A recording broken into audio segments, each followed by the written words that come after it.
Good evening, everyone. Welcome to tonight's Writers Workshop. So our topic tonight is the power of poetry in honor of National Poetry Month. And our instructor tonight is a MFA Poetry Candidate at the University of Illinois. Please help me welcome back Zach Simon. All right. Thank you, Salem. Thank you, Champaign Public Library. It's fun to teach a class here. I love it here. I go upstairs and work here sometimes. The cafe is wonderful, so it's really cool to be in this space. I'm honored to get to teach a poetry class. Today we're going to talk about the power of poetry. Just real quick, we kind of have a small, intimate class, which is awesome. So my name is Zach. I'm a third-year MFA Poetry Candidate. I'm over at the University of Illinois. My own poetry, I write a lot about kind of place and the environment and the West. I'm from Seattle originally, in the Northwest, so it's kind of like the subject matter I'm working in. But I'm interested in all genres of writing. I teach creative writing in other classes. If you don't mind, it'd be kind of nice just to know everyone's name, just because we have a smaller group. So if you just say your name, we'll go around real quick. My name's Abby. Oh, Abby? Yeah. Oh, Abby. Okay, good, cool. I'm Mike. Hi, Mike. I'm Yael. Yael? Yeah. Okay. My name's Mimi. Mimi? All right, nice to meet you. I'm MJ. MJ? So MJ, Mimi, Yael, Mike, and Abby. Cool. Mimi, I got a couple poems that we'll talk about a little bit later on. All right. It's nice to know each other. So, the power of poetry. So I was like, okay, how do we teach the power of poetry? It's like a big subject, right? Oh, the title slide. So I'm kind of curious, what you all think. I know you kind of came to class to learn, but you also have brought in a lot of your own experiences with poetry and with writing. And so I'm just wanted to kind of turn that question on you for the beginning of class. What for you might make poetry powerful, or you can think I said, I guess I'm standing kind of directly in front of it, but what makes you return to a poem, return to a line, return to an image? Anyone have anything? An emotion, absolutely, right? An emotion, like your own emotion or emotion in the poem? I guess what the poem makes me feel. Yeah. Yeah, when you feel something. Some poems make you feel something. What else? When you want to go back to a moment in your life. Yeah. Kind of way to escape reality from the moment and dive into a poem and see from the perspective or the world of another person. And kind of you get a glimpse of their life for a moment, and a little piece of them, and it kind of sticks with you. Yeah, that's great. A poem can provide a bit of an escape. I feel like, you're kind of talking about empathy, right? You can feel what the speaker of the poem is feeling, and then you're relating back to your own experiences, your own memories, and then there's that kind of indescribable connection with the poem. Yeah, good. That's awesome. Oh, I said take a minute to write down your thoughts. I forgot to do that. But those are good answers. You had thoughts right on the spot. We'll keep going then. And see what else we kind of come up with. So I kind of come up with three different main kind of power sources, right? I know it's kind of a funny term, but I was like, okay, what are the three things? I absolutely agree with Yael and MJ, what you said.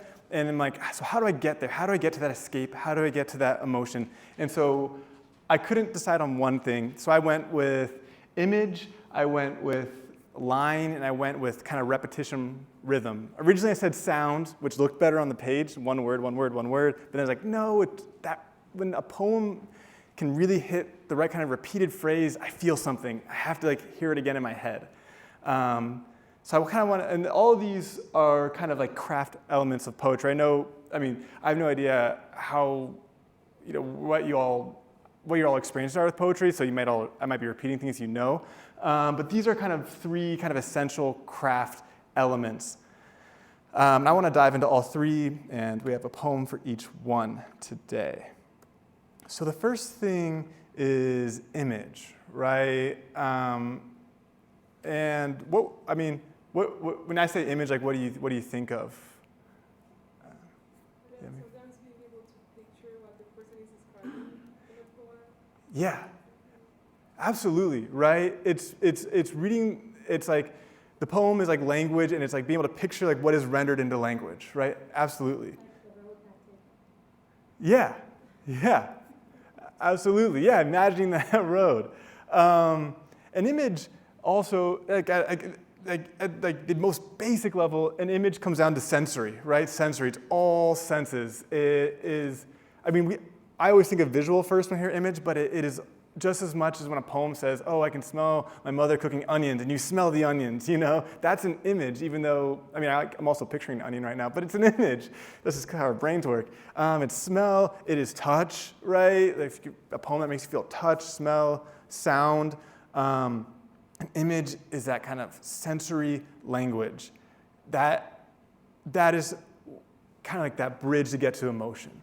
An image can also be like literal or figurative, right? Which I think is kind of what you're getting to, with like road not taken, right? And maybe more figurative image. So like when we say literal image, what I'm talking about is an image that is concrete, right? I'm thinking, my example, the wet brick road glistens this afternoon, right? So I'm just like, I want my reader to really just see this like old brick road in Champaign and to see that concrete image. But an image can also be figurative.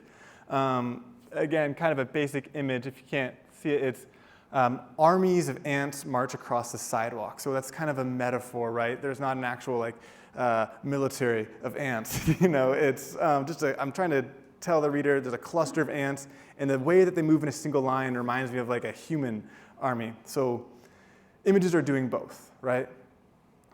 The other thing about images is that they are more than scenery, right? They are more than just a setting of a poem, but images, they also think, right?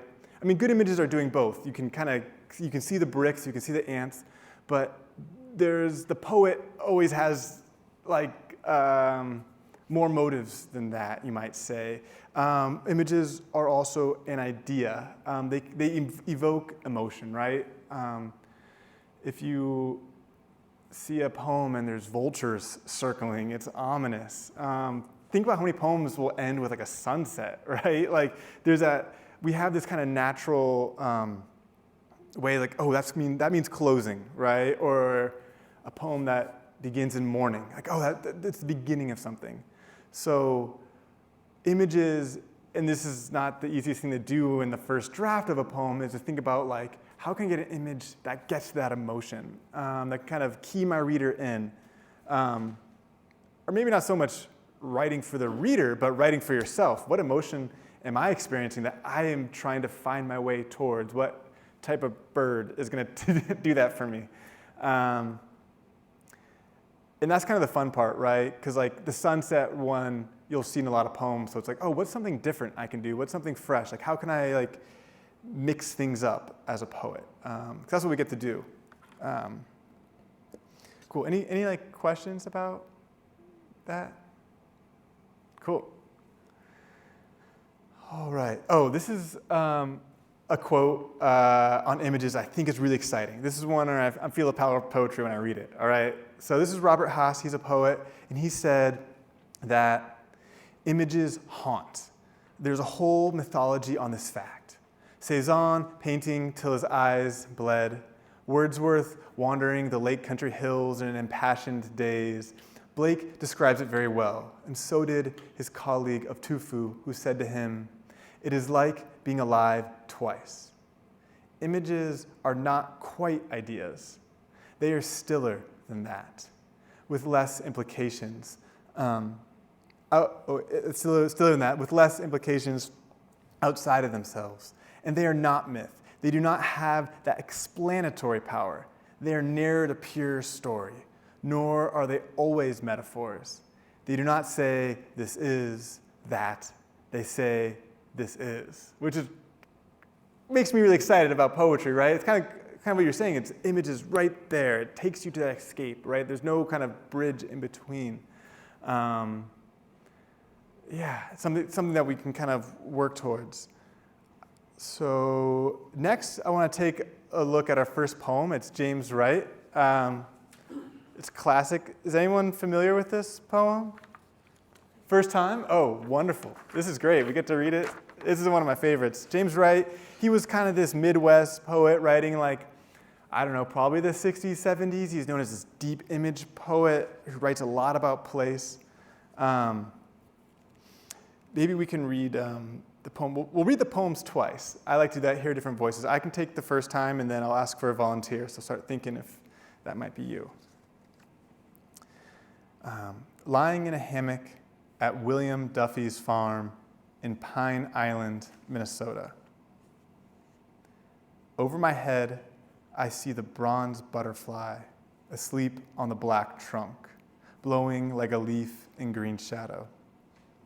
Down the ravine behind the empty house, the cowbells follow one another into the distances of the afternoon. To my right, in a field of sunlight between two pines, the droppings of last year's horses blaze up into golden stones. I lean back as the evening darkens and comes on. A chicken hawk floats over, looking for home. I've wasted my life. Whew, what a last line, right? What a mic drop line. Okay. Do I have a volunteer who would like to read this now? Just to hear it from their voice, right? Because everyone, what's cool is like everyone kind of reads a poem differently. There's not like a right way to do it. So it's nice to hear it again. Would anyone like to read it?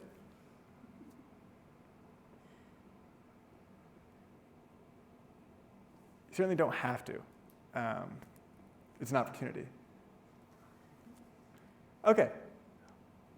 We don't have to read it again. But there'll be two more poems. There'll be two more chances. Maybe you take this poem home and read it to a friend. So I'm going to ask you questions then about this poem. I'm curious. Actually, I'll read it one more time. And this time, you get to, maybe I'll invite you to write on this poem, right?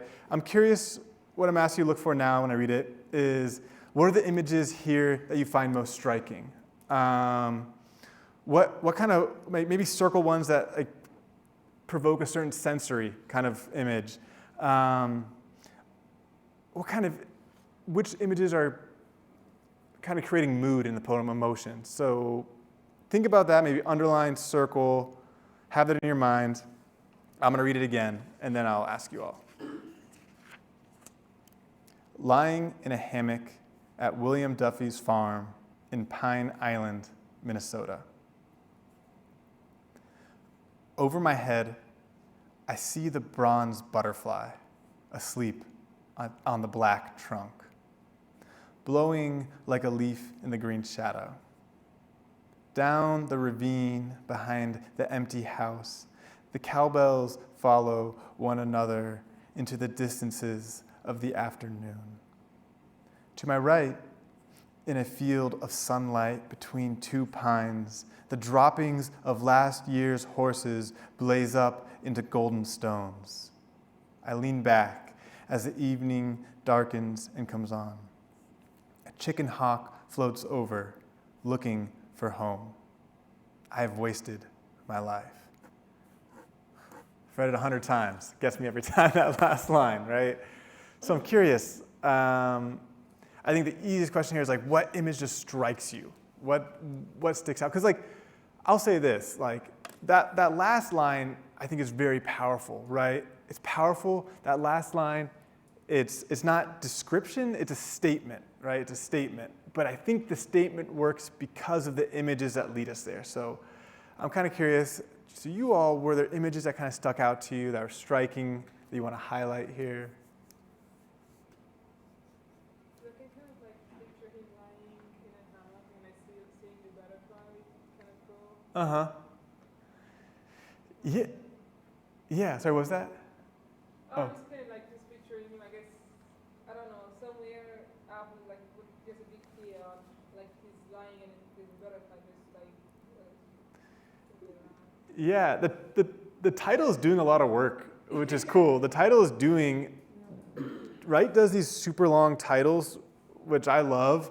They're doing like exposition. They're telling you like, you know, where, what, when, why. I love it because it's like, this is a place. Like, I wouldn't care as much if it's just a farm, right? I'm kind of leaving image for a second, but like, I wouldn't care so much if it's just the farm over there. You know, there's farms, there's corn. We can drive 15 minutes to see corn, right? But this is William Duffy's farm. I don't know who that is. This is Pine Island, Minnesota. It's so specific. But yeah, it all starts, you're right, it starts with the image lying in a hammock. It's not just like sitting in a chair or anything else. Like lying in a hammock, it's almost like a cocoon, right? When you say butterfly, right, it makes me think butterflies. They come from cocoon or chrysalis, right? And like here's this speaker lying there, and then you see that butterfly. Yeah. Were there other images? Yeah, Abby. So I kind of like the part where it's blowing like a leaf green in shadow. Like it's this idea of life, but it's going behind the house. Like, but why is it an empty house? And it's just going behind an empty house. And I feel like cowbells is bigger. Like it could be bigger than just cowbells. Because it's like normally when there's cowbells, that's because there's like a whole group of cows, along with leaves blowing. It's never just one leaf. It's all of them into the distance of the afternoon. And it's just like the afternoon. It's getting darker. It's getting quieter. It's getting warmer. Yeah, that's awesome.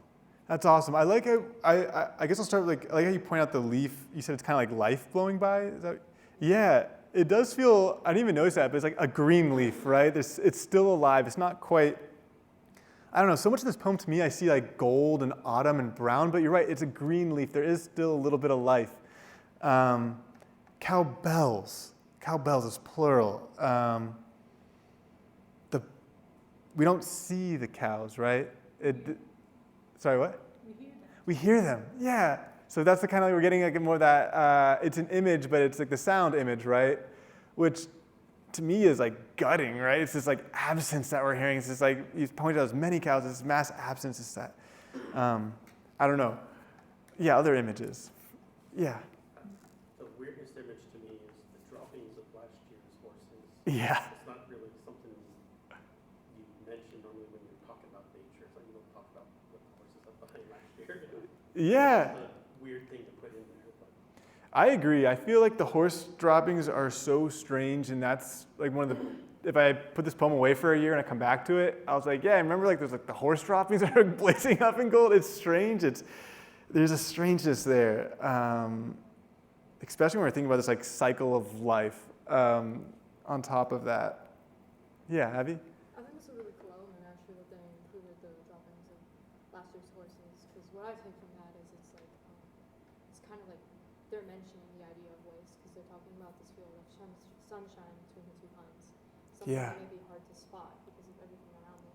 So with something positive, they're mentioning the waste of last year's horses, and then it connects to the last line, I have waste in my life, along with earlier with the leaf, just keep mentioning like waste of life. Yeah, that's a great reading. Yeah, that's awesome. That's like helping me see this poem more, because like I feel like I get so caught up in the lines isolated from each other, but you're right. It's that field of sunlight that is illuminating the horse droppings. That's awesome. That's a great reading on that. Any other images here? I think this isn't really an image, but I think when I think the cowbells in the distance, like I feel like an intense loneliness when I read this poem. Even before I've wasted my life, there's this, there is life blowing by, but every bit of life blowing by reminds me that the speaker is kind of alone right now, because the life blowing by isn't living anymore. The droppings aren't fresh, right? They're old. Evening's darkening. Yeah. Did anyone else have any other favorite lines we want to point out before we move on? It's a cool poem. Yeah. Yeah, a chicken hawk floats over. It's like not a vulture, it's not a crow, it's something that's both like, it's like chicken hawk feels like somehow like less violent than a hawk or a bird of prey, but it is just a hawk that's gonna go hunt and kill, but it's looking for home. I don't know, there's that kind of placelessness. Great poem. James Wright has a lot of great images here. Cool. So when we read that poem, I like to think we can kind of see the power of an image in a poem. And these are all images that, like, we can all write these images. They're not like the craziest thing. You know, this feels reachable. This feels reachable in a lifetime or many lifetimes. Okay. So next, I want to talk about the line, right? So I'm going to do kind of like a mini lesson on the line in poetry. Because the line in poetry is what makes this different than than prose in a novel, right? Novels and short stories are written in paragraphs as their kind of units, maybe even sentences. Poems, though, we have the line as our main like building block. And of course we could say, well, aren't words the main building block? I'm like, yeah, maybe syllables, yes. But in poems, I want to think about lines as what's like kind of forming the poem. And the reason for that is because when you read a poem, right, when you're reading James Wright, oh, sorry, my mic hasn't been pointed. When you're reading that, you're controlling, as the poet, the reader's eyes, right? Your eyes are following the line. And so when the line stops, the eyes stop, right? And when the line goes long, the eyes go long. But you're also controlling the reader's breath. You know, when I read that poem out loud, I had to follow the punctuation. I had to follow when the line broke. So in that way, the poet is writing something, and the reader then, it's like a physiological connection almost, which is really cool to think about. So I'm not saying like power as a control your reader. I'm saying power as like there's so much you can put into a poem, right? And a lot of this is happening when you're revising a poem. So there's the eyes, there's the breath. You know, a poem with short lines, you might read quicker, right? There's just a short line, you go short line, short line, short line. A poem with longer lines, you might slow down if your eyes go across, right? Does that seem kind of intuitive? But at the same time, the exact opposite might happen. You know, with a short line, I might really look if it just says, you are. I'm like, what? You are? I'll really stare at it and slow down. And sometimes a long line, my attention span's a little short. I might speed up and try to read through it, if I'm being honest. So I'm telling you two things that are kind of opposing, but it's all about how you're varying line length and how you're kind of setting up your reader, right? You might go long line, then boom, just 2 words, like, oh, you got your reader's attention, right? That's power. Or you might do short line, long line, like slow down the poem. So that's all kind of like pacing. So yeah. The other thing about the line in poetry, what makes it different from prose, is there's line breaks, right? The line goes, not every line in this poem by Wright ends with a period, right? Or ends with punctuation. The sentence extends beyond the line. And it creates that momentary silence, it creates a pause. When a sentence runs over a line, it is known as enjambment, right? That line is enjambed, like you jam your thumb, kind of. And enjambment is cool. It creates forward momentum. It's like suspense. It's like you could have a cliffhanger on every line if you wanted to, because you're saying, I want to get to the next line. You know, if I look at this, he doesn't have as many, but it's like the droppings of last year's horses. I'm like, oh, they're blaze up, you know. That's enjambment. It creates suspense. You can kind of create a surprise if you say suspense to build and can create surprise. Ultimately, though, line breaks, they create emphasis, right? They're drawing attention. The 2 most important words in a line would be the very last word, that end word in a line. That's where the reader's going to look at the most, and then that first word. I think the end word slightly bumps it out, but that first word, those 2 ones get a lot of attention to the eye, which is exciting, right? Because then you can say, oh, when I'm writing a line of poetry, it's not just random how I'm going to end a line. Like, I don't know if I want to end on the, right? The is not the most powerful word. But if I want to end on breaking, what's breaking? You know, I don't know. It's cool. So that's line. I guess I haven't paused for questions very much. Are there any questions here? If you ever have a question at any point, just shout it out or wave a hand. Oh, cool. So let's talk about our next poem then. The next poem is by Mary Shebist. This poem's a bit longer. Maybe we'll see. I chose this poem because there's a lot of things I think about this poem that are incredible, but the variation between line length and the breakage of lines here I find fascinating and powerful. Would anyone like to read this one? You know what? I'll read this one. I think I'm going to do it once in the interest of time, and because I want to save some time for writing. But it is fun to look at different poems. More contemporary writer here. Everyone's got a copy? Okay. To you again. Again, this morning, my eyes woke up too close to your eyes. They're almost green orbs, too heavy-lidded to really look back. To wake up next to you is ordinary. I do not even need to look at you to see you, but I do look.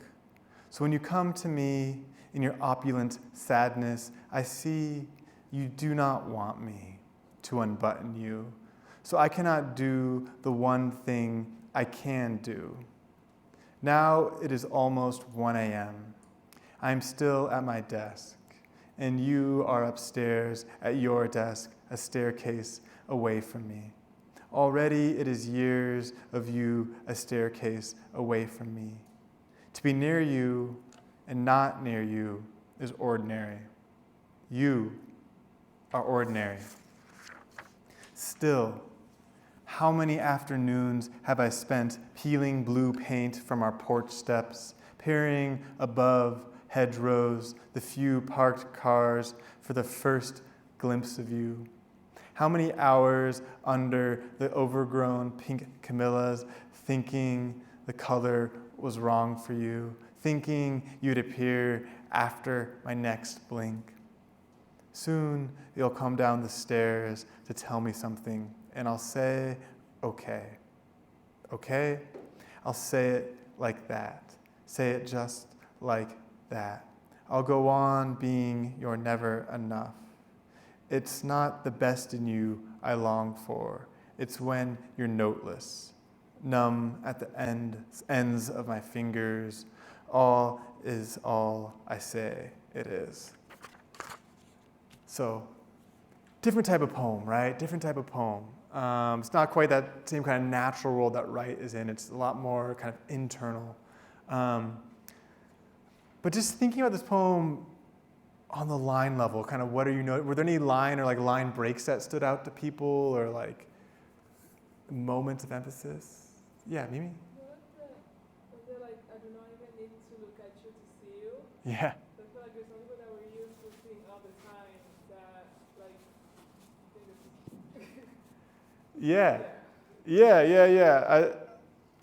think it's I do not need to look at you to see you. It's so present in the mind of the speaker. It's like talking about this like relationship, right? Which seems to be kind of, cool. Yeah. Any other lines here?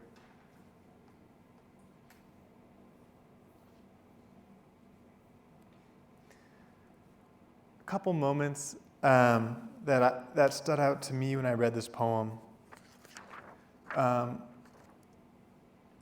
think it's the building towards the end of the page. Like there's a repetition there, which we'll talk about, is building kind of power. But when it goes down to be near you and not near you is ordinary. It's like, whoa, that's something to say to like a lover, right? But then it says you, and it's like, whoa, I feel like I was in a car to break something like you. That's a line I get stuck on. Broken are ordinary. Like as a couplet, as just that small stanza, there's so much power and attention looking at you are ordinary and talking about this relationship. So it draws a lot of attention.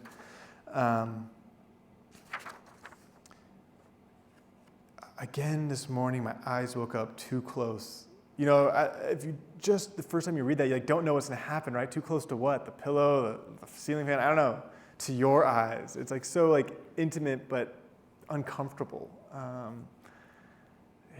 Any other thoughts here?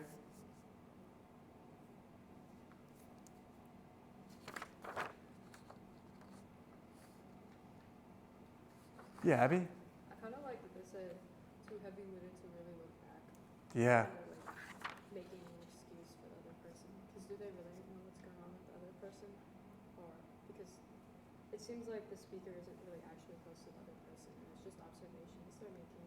Like they used to be intimate, but they don't really know why now, which is seems like they're reminiscing through a lot of these things, wishing that they could have something that seems they already had.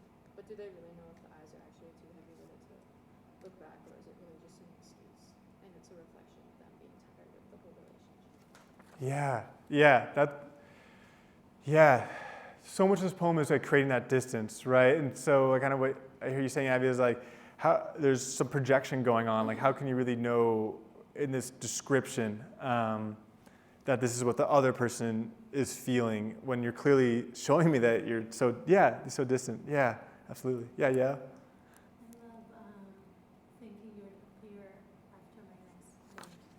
It seems like it follows like a physiological eye movement or something. Yeah. Very just beautiful.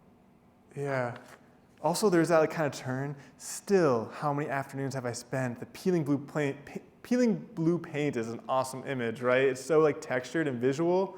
The hedgerows peering over the cars, like, oh my gosh, like that kind of hope, that kind of flutter of the heart, like that's an emotion that you can picture. And it's almost like it's so present there because it's lost, I think. Maybe. I don't know. Right? Yeah. This is a poem I feel like I sit with and I come back to, and it's a good one. Cool. Any other thoughts? Yeah. So,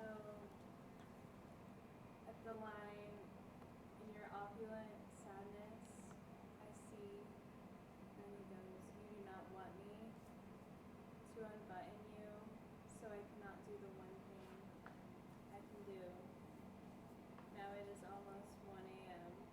I'm still at my desk, and you are upstairs at your desk, staircase, away from me. Already it is years of you a staircase, away from me, to be near you, and not near you is ordinary.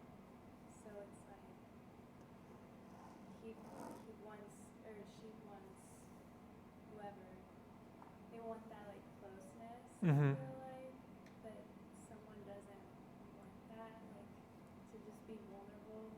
And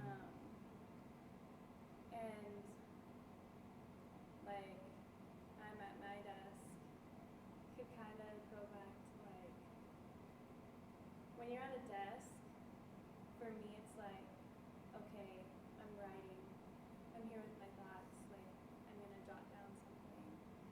So I kind of take it as like, okay, I'm here at my desk, sitting with my feelings and my thoughts, and you're at your desk, sitting with your feelings and your thoughts. Staircase, so far, like, it takes kind of like strength to get up the staircase. Yeah. You know? It's Like, it's a movement. barrier, yeah. And it says, already it is years of you a staircase. Kind of like the effort of the relationship. Yeah, that hill to climb. Yeah, that's a great like little section to point out, to just like isolate, because it's like there's so many oppositions. Like I can do, right? I cannot do the one thing I can do. I'm here, you're not here. Staircase away, near you, not. It's that doubling opposition. Even with the time, like Yeah. 3 a.m., like, Yeah, that's when you should be with. That's when you should be the most together. people are, Yeah. That's great. That's a great comment. Definitely a poem that makes me feel, right? Definitely a poem that kind of evokes emotion. Oh yeah, Mike, sorry, I didn't see you. The part I kind of like is that where, and I'll say, okay. Yeah. So this intentional split there, where you have the two okays together, kind of when you're arguing with somebody, like, okay. Yeah. But it's not really that, it's kind of, there's like so many ways to read that. I love the ambiguity there, because it's like so many ways, like, yeah, it's okay, okay, or it's like, okay, okay. You know, it could be like kind of like relaxing, or it could be like, okay, you know, you're right. That's good, that's great, that's great. That's perfect, because now we're gonna talk about repetition. That's the last power thing, and that is a repetition, not the traditional way I think about it, but that is repeating a word and creating an emphasis. So that's the kind of last thing I want to talk about in the power sources for today, right? We have image, we have line, and repetition rhythm. That's kind of what I'm interested in here. Because when you repeat a word, it gains power, right? It shows up again, it's like, okay, why are we saying okay? What does okay really mean? It's not just saying okay, it's like okay, okay, right? We're kind of stuck on it. And when you're repeating a word throughout, the reader begins to expect it, right? So repetition becomes really effective in a poem when you can start building it, right? Building it to a rhythm and then break from it, right? You got to kind of find a way to, in the last poem we're going to read today is an excellent example of that, is you build repetition, you bring the reader in, the reader expects it, and then you surprise them, right? It's kind of like, you kind of switching it up on them, keeping the poem fresh. It creates an energy. It makes it dynamic. And the reason for that is if you just heard someone repeat the same sentence over and over again, you'll kind of space out. It'll put you to sleep. It becomes like incantatory, right? But to create a repetition, you can create rhythm. You can create rhythm, and you break from the rhythm, then you return to it. Because I guess repetition combined with it creates a type of music in a poem.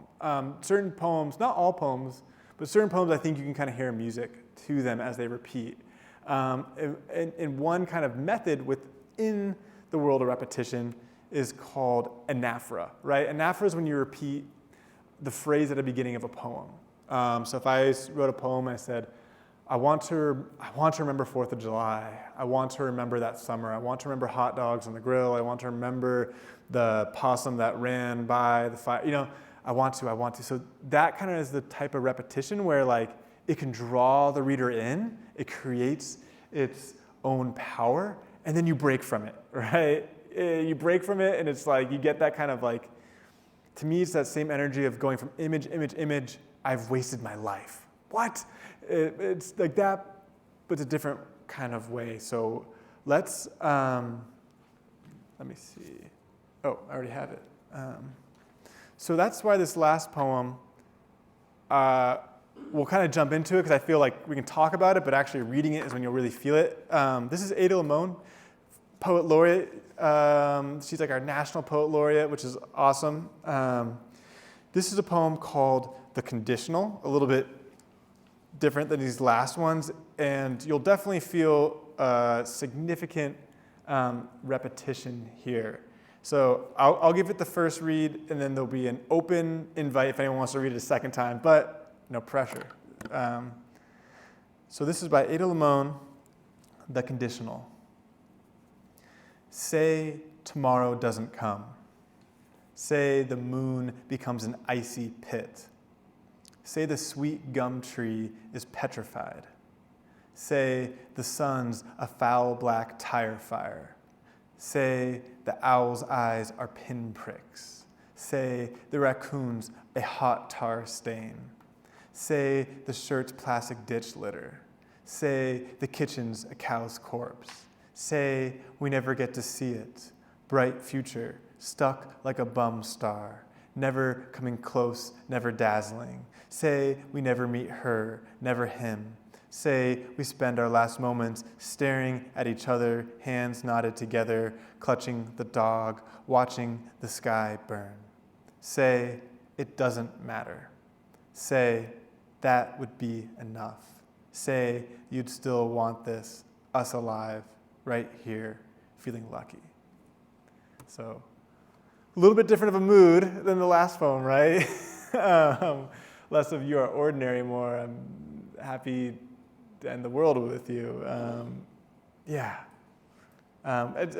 want to read this? All right, Mike, let's hear it. Say tomorrow doesn't come. Say the moon becomes an icy pit. Say the sweet gum tree is petrified. Say the sun's a foul black tire fire. Say the owl's eyes are pinpricks. Say the raccoon's a hot tar stain. Say the shirt's plastic ditch litter. Say the kitchen's a cow's corpse. Say we never get to see it. Bright future, stuck like a bum star, never coming close, never dazzling. Say we never meet her, never him.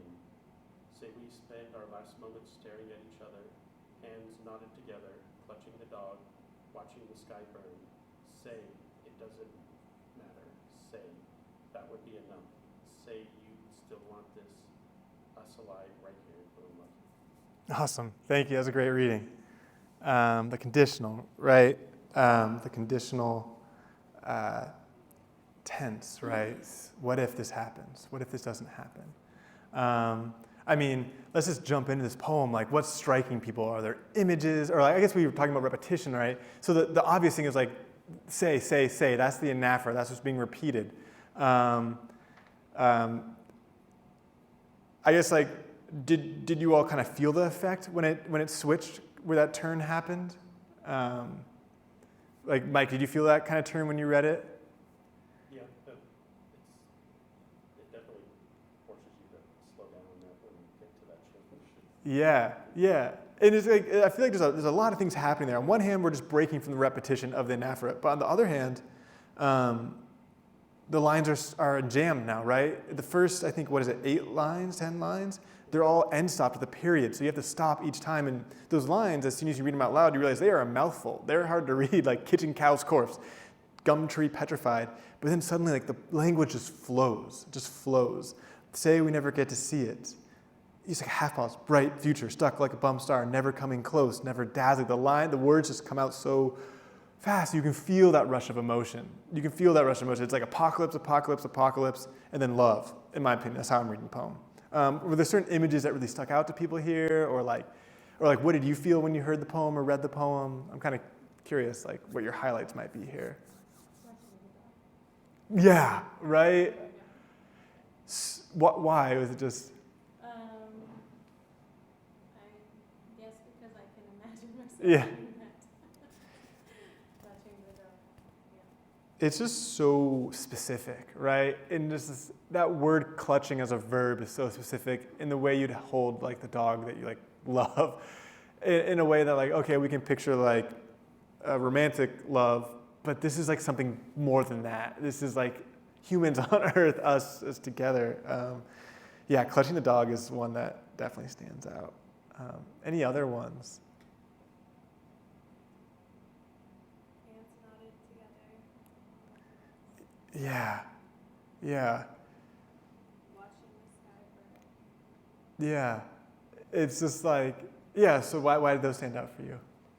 What? Why did you choose those? Oh, I don't know. So say we spend our last moments staring at each other, hands knotted together, watching the sky burn.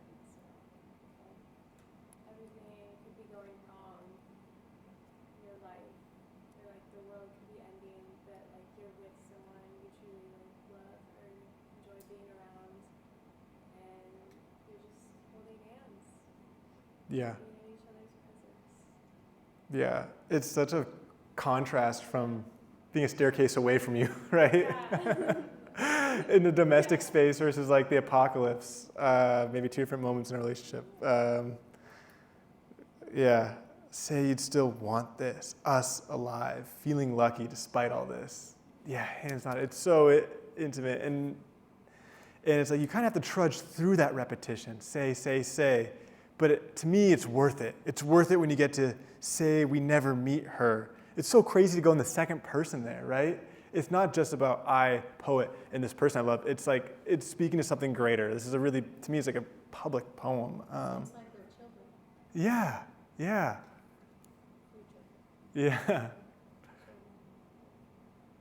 Yeah. Cool. Any other thoughts? Yeah, Abby? I read this one a little differently. Cool, let's hear it. So like, at the end, where it says, say that we would be enough, say you'd still want this, us alive, right here, feeling lucky. Because like before they're talking about like hands being knotted, so that kind of implies together for eternity, because they're watching the sky burn, just everything ending it all. Intimate moment, then they say this would be enough. Kind of, I read it as like the speaker like doing all these commands, like saying, say that it would be enough because it's not enough for the other person, and say that they would still want this, and saying like, us alive, would you still want that right here? And I read feeling lucky as like actually like someone values their companionship. Yeah. So would you almost say like those last two lines could be read like kind of separate from, like just us here in regular life, say you'd feel lucky right here? Is that kind of what you're saying, or am I? Yeah, kind of. Yeah. Yeah. That's great. Yeah. There are like so many ways to read a poem. Yeah. Cool. All right. Well, now that we've kind of talked about some different powers of poems, right? We've talked about images, we've talked about the line. This is repetition, kind of through that NAFRA. I figured we can now do some writing here. And so I have a writing prompt that kind of combines all three. And when I write a prompt, I'm trying to make it challenging, right? I'm trying to make it, I think when you're writing a first draft of a poem, it helps to have a lot of constraints. And then at some point you'll say, no, I'm not going to follow those rules. I'm going to write my own poem. So I'm going to give us all a bunch of constraints to write. So let's think about image, line, and repetition. And let's try to use all three. We might not use all three of them in our first draft, but we'll start with one and then we'll kind of add them in. Think about how Lamone uses a NAFRA. And I'm going to give everyone the direction of to write a poem with a NAFRA. So you could use say, or you could say I want, or what if, or I remember, or if you have your own phrase in mind, use that one, whatever. But sometimes it helps us to be given one. I might try, like I remember. And I'm gonna say repeat it 8 times, which is a lot. It's a lot. If this is your first draft of the poem, maybe in your second draft, you cut it down to just 3. But I'm going to be kind of cruel and say, write it 8 times. That's the random number I came up with. And then you gotta jump from it, right? And you can return, but jump from it. As you write your poem, think about line breaks, right? Think about when you want to end it with an end stop. Think about enjambment. I'm going to say, make sure you have at least 3 enjambed lines, right? So 3 lines that run over the course. Say you never meet her, line break, never him. Or, I want to remember the 4th of November. I don't know, something like that. And then I'm going to say, try to use one image that is concrete, right? Something that you can see, these beautiful yellow lighting lamps here. One figurative image. If that feels overwhelming, I would say take whatever one of those you want and go with it. All right? So let's spend the next maybe, 8 minutes writing whatever we get to, and then totally optional sharing from whatever we get. Okay, I'll stop talking. It is just about 8 o'clock. I could stay here longer, but how are people doing with their drafts? It's impossible to write a poem that fast, but did anyone kind of get some good lines out? Does anyone have anything they want to share? I know how difficult that is, especially in such a compressed time.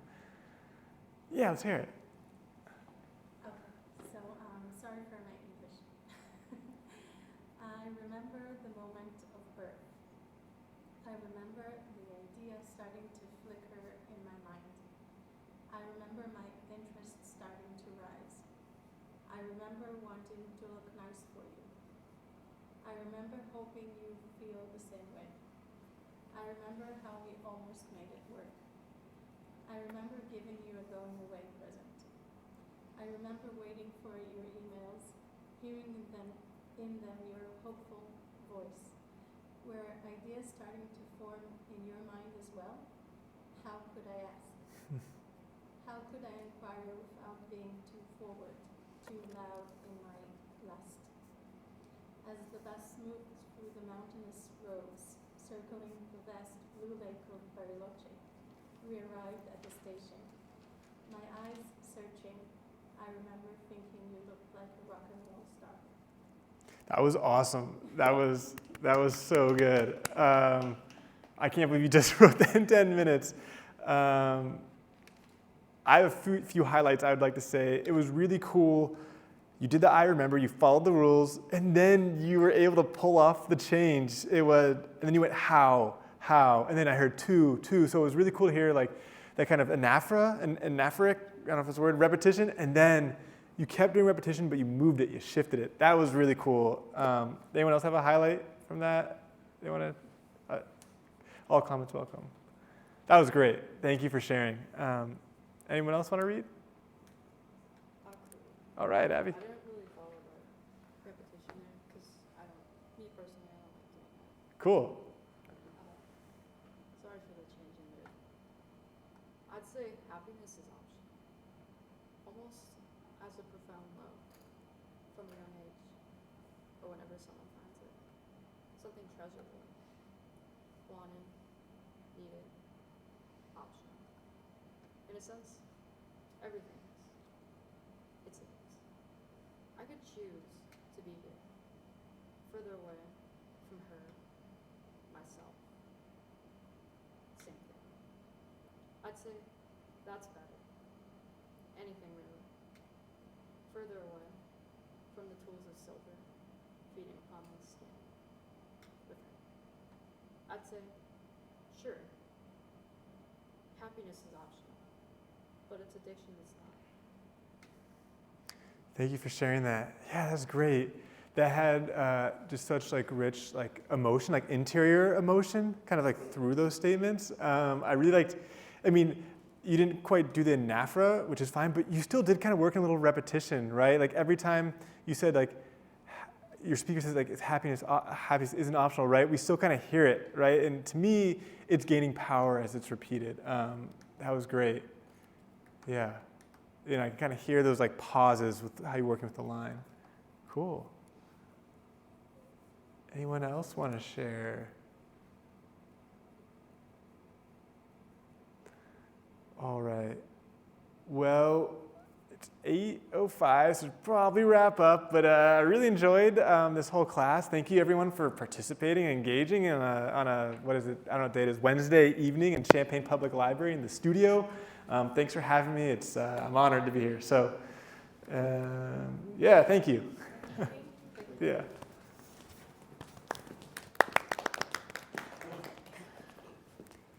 Thank you, everyone, for coming. A big thank you to Zach for another insightful session. So we're going to be continuing our celebration of National Poetry Month. The next workshop will be down here, April 17th, and that's going to be the fundamentals of haiku poetry. So hope you can join us for that. Thank you for coming.